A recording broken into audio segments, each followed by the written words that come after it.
Hello and welcome back everyone to chemistry classes. So in this video we will be continuing with chemical thermodynamics and we will be talking of Joule's experiment. Okay? ये भी एक important experiment है जो हमको पता होना चाहिए. ठीक है.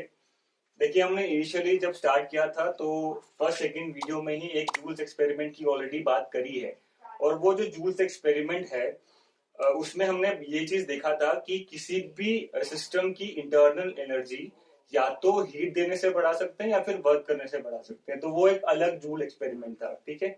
अब ये जो जूल्स एक्सपेरिमेंट है this is different from that of which we have discussed previously. Okay. अब देखिए इस एक्सपेरिमेंट में क्या है. What we have done is we have taken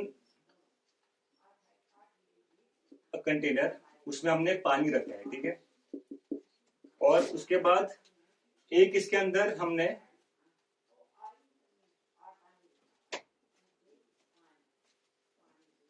इस तरह का एक वेसल रखा है जिसको हमने कॉर्क करके रखा है. ठीक है. यहाँ पर स्टॉप करके रखा है. एक साइड पे हमारे पास गैस है. ठीक है. We are having a gas on one side and the other side it is vacuum. Okay. And what we are doing is we are measuring the temperature change of the system. कि अगर यहाँ पर gas expand करेगी, हम इसको cork को खोलेंगे and will allow the gas to expand. हमें यहाँ पर ये चेक करना है कि क्या एक्सपेंशन के दौरान कुछ चेंजेस आते हैं सराउंडिंग में या नहीं. सो इसीलिए हम यहाँ पर एक थर्मोमीटर भी रख रहे हैं. ठीक है. To see any change happening. ठीक है. थर्मोमीटर. अभी we are talking of the Joule's experiment. तो जूल्स ने इनिशियली यही किया था. Okay. What he did was he took this kind of a flask where he put gas in one of a container और क्या किया, cork खोलने के बाद he allowed the gas to expand to the other container also. ठीक है. Vacuum expand करने के लिए गैस को अलाउ किया and then he measured any change which is occurring in the temperature. So what he noticed was कि जब उसने ऐसा किया कि ये कॉर्क खोलने के बाद गैस को एक्सपैंड करने के लिए दिया वैक्यूम में. ठीक है. he noticed what कि there was no change in temperature. जो पानी का टेम्परेचर था वो चेंज नहीं हुआ. ठीक है. इसका मतलब क्या है ये अभी हम इसको मैथमेटिकली देखेंगे, बट एक्सपेरिमेंट ये था और एक्सपेरिमेंट का रिजल्ट था there was no change in the temperature. So what is the consequence of this result will be discussing right now. Okay. अभी देखिए एक्सपेरिमेंट छोटा है बट इसकी कॉन्सिक्वेंस, इसकी इंपॉर्टेंस बहुत है. ठीक है. सबसे पहले इस एक्सपेरिमेंट में क्या चीज है, अभी इन्होंने क्या किया था, बिल्कुल एडियाबैटिक है, अपनी तरफ से कोई हीट नहीं दिया. ठीक है. तो एडियाबैटिक प्रोसेस किया है, अपनी तरफ से हीट नहीं दिया और ये चीज ऑब्जर्व हुआ कि सिस्टम की तरफ से भी कोई हीट नहीं आया क्योंकि टेम्परेचर चेंज तो हुआ नहीं. तो प्रोसेस हमारे एडियाबैटिक हो गया. सेकेंडली क्या चीज हुई, जो हमने वर्क डन किया वो एक जीरो प्रेशर क्यूब पास किया.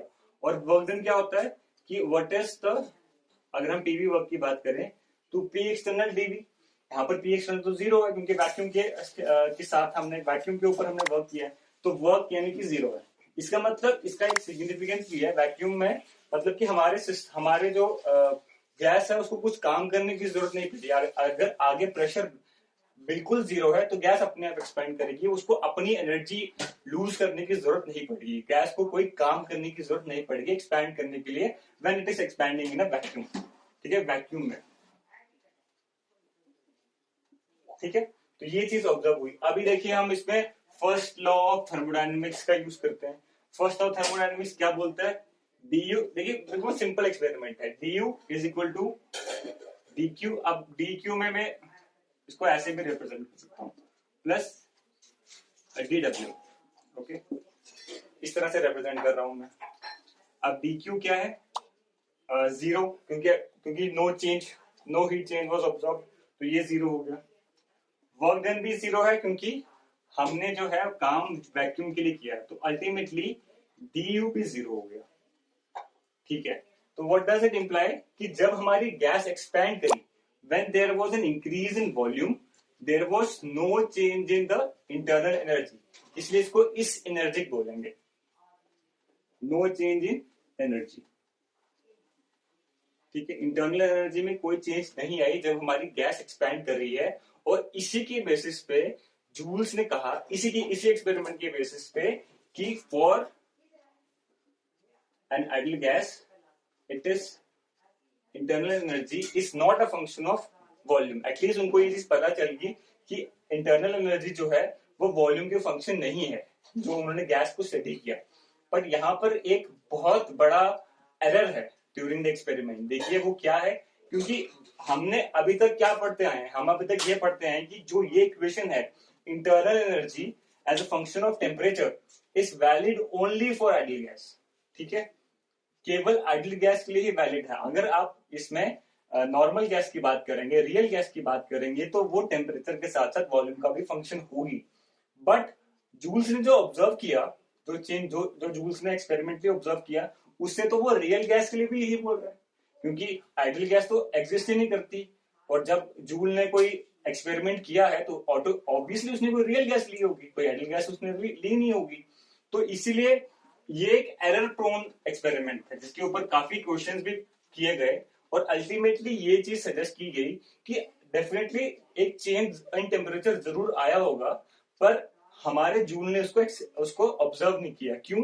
क्योंकि हमारे जो वाटर है उसकी हीट कैपेसिटी बहुत ज्यादा है, उसकी जो हीट कैपेसिटी है वो बहुत ज्यादा है। ठीक है, इसलिए क्या हुआ, प्रेशर बोल रहा हूँ, हीट कैपेसिटी ज्यादा, इसलिए क्या हुआ कि जो टेम्परेचर है, जो चेंज आना चाहिए था वो आया नहीं थर्मोमीटर में। इसीलिए जूल्स ने धोखे से, मतलब गलती से ही इसको बोल दिया कि internal energy is a function of temperature, but it is valid only for ideal gas. ठीक है, रियल गैस के लिए वैलिड नहीं है।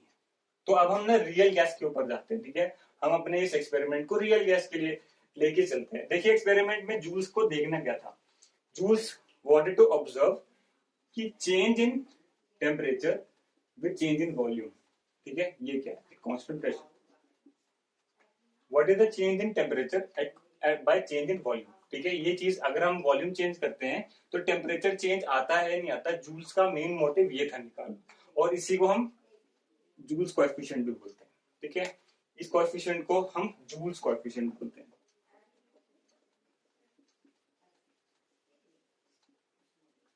ठीक है, अभी तक हमने क्या किया, हम जो ये पूरा प्रोसेस हुआ है वो हमने कहा है कि ये इस एनर्जिक प्रोसेस है, मतलब कि इसमें इंटरनल एनर्जी में चेंज नहीं आएगा, में चेंज नहीं आएगा। ठीक है, अब हम अपना इंटरनल एनर्जी का फॉर्मूला लगाते हैं। ठीक है, क्या है, du इज इक्वल टू क्या आ जाएगा, del you by del we at constant temperature dv plus del you by del T constant volume dt। अब हमारा जो du है ये वो तो जीरो है क्योंकि इंटरनल एनर्जी चेंज नहीं आ रहा है, हमें चाहिए dt बाय dv। ठीक है, तो क्या कर सकते हैं हम, सॉरी एट कांस्टेंट प्रेशर नहीं है, एट कांस्टेंट इंटरनल एनर्जी है, सॉरी। ठीक है, इंटरनल एनर्जी कांस्टेंट है, चेंज नहीं हो रही है, तो dt by dv at constant internal energy. तो इंटरनल एनर्जी कांस्टेंट है तो du चेंज नहीं हो रहा है। अब हमें क्या करना है, dt बाय dv निकालना, तो dt से dv को डिवाइड कर दो, इस पूरे एक्सप्रेशन को dv से डिवाइड कर दो और du को कांस्टेंट कर दो, ये तो जीरो हो गया। तो del you by del we at constant temperature आ गया यहाँ पर, प्लस cv इसको लिख सकता हूँ मैं, और ये आ जाएगा del T by del we at constant internal energy, और यही हमको निकालना है। ये जीरो है तो अल्टीमेटली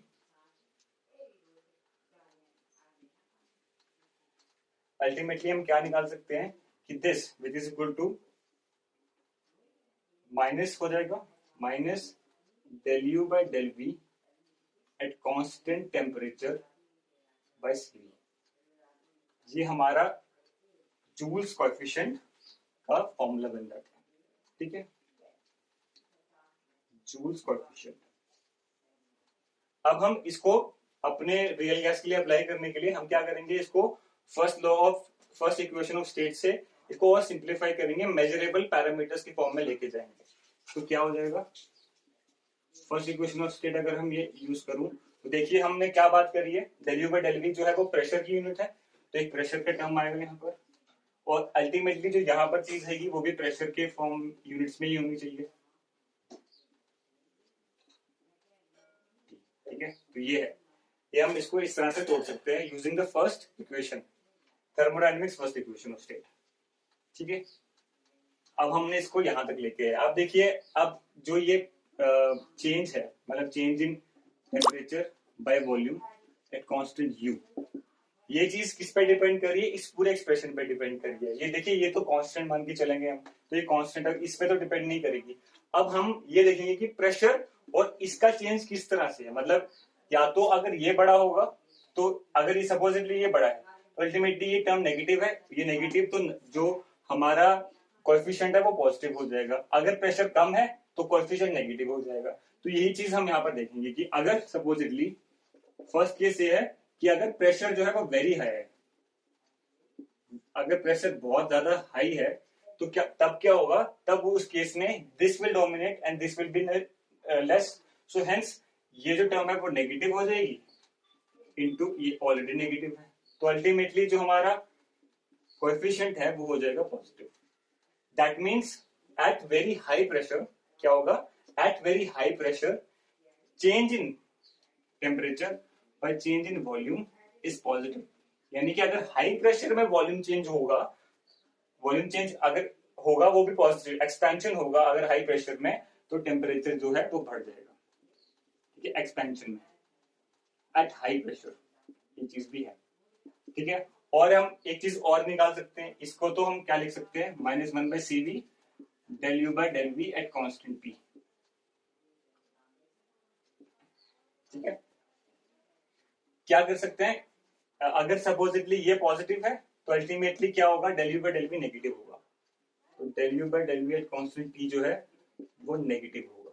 यानी कि हायर प्रेशर में जो इंटरेक्शंस हैं, अगर नेगेटिव है इसका मतलब जो है जो इंटरेक्शंस हैं ये रिपल्सिव है, गैस के बीच में इंटरेक्शन जो है वो रिपल्सिव है। सिमिलरली अगर हम लोअर प्रेशर की बात करेंगे तो बिल्कुल इसके अपोजिट हो जाएगा, P इज लेस, तब ये टर्म पॉजिटिव। ठीक है, अब ये नेगेटिव हो जाएगा, तो ये जो है कोएफिशिएंट जो है वो हो जाएगा नेगेटिव। अल्टीमेटली dt जो है एक्सपेंशन के दौरान वो भी हो जाएगा नेगेटिव, और हमारा del u by del v eight constant temperature जो है वो हो जाएगा पॉजिटिव, यानी कि अट्रैक्शन यहाँ पर डोमिनेट करेगी। अब देखिए, मैं ये चीज क्यों कर रहा हूं, क्योंकि ये जो पर्टिकुलर हमारी मैथमेटिक्स है ये हमको हमें वापस हमारे introduction of first law of thermodynamics तक लेके जा रही।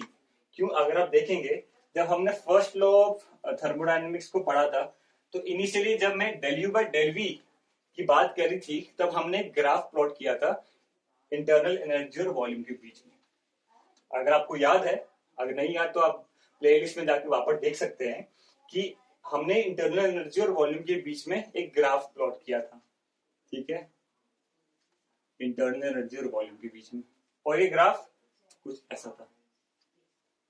ठीक है, अब ये हायर प्रेशर रीजन है, वॉल्यूम जब कम है तो ये हायर प्रेशर रीजन है, ये रीजन जो है वो हायर प्रेशर का है, और ये रीजन जो है वो लोअर प्रेशर का है।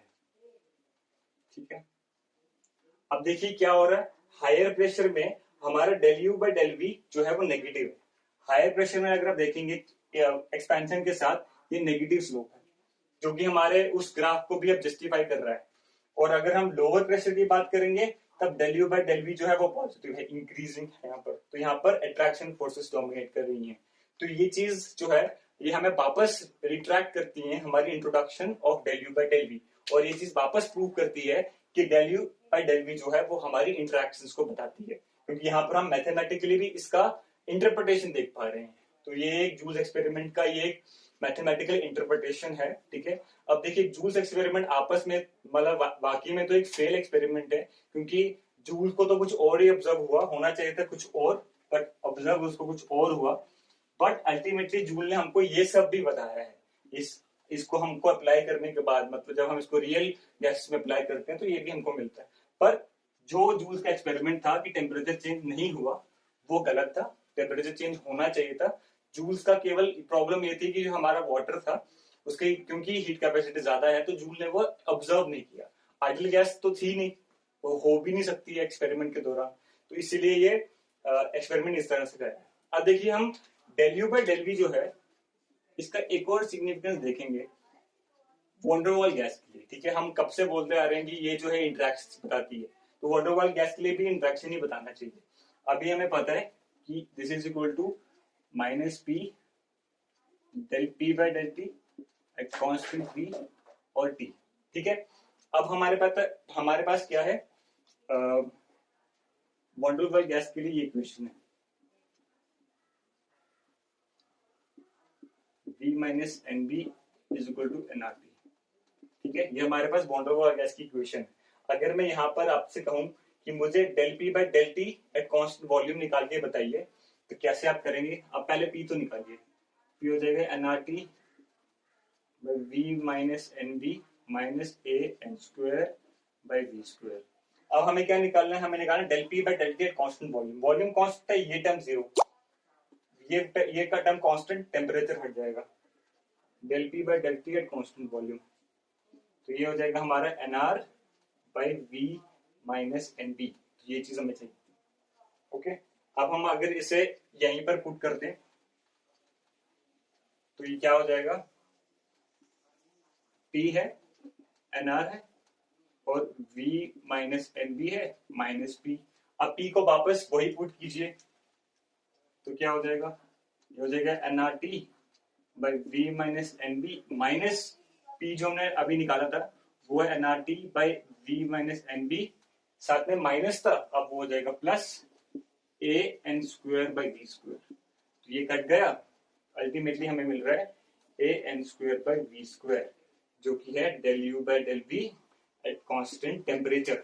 और अगर आपको वॉन्डरवॉल गैस इक्वेशन अच्छे से याद है, जिसमें ए और बी कुछ टर्म्स होते थे, तो ए जो है वो अट्रैक्शन को बताता था, ठीक है। अब देखिए यहाँ पर हम भी कहते हैं कि del you by del v by at constant temperature attraction को बताता है, और अल्टीमेटली ये वॉन्डरवॉल गैस के लिए भी प्रूफ हो गया कि इस टर्म से हमारा अट्रैक्शन का लेना देना है। अट्रैक्शन जो है वो सीधे इसी टर्म से रिलेटेड है, और यही टर्म है जो वॉल्यूम भी यहाँ पर लेके आ रहा है और अट्रैक्शन भी लेके आ रहा है। तो ये चीज हमें वापस प्रूफ हो गई है वॉन्डरवॉल गैस के लिए कि ये चीज जो है वो अट्रैक्शन बताती है।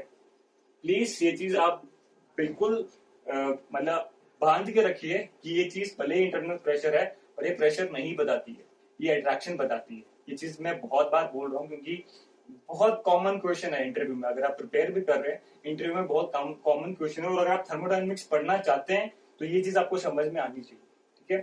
Thank you so much for watching this video.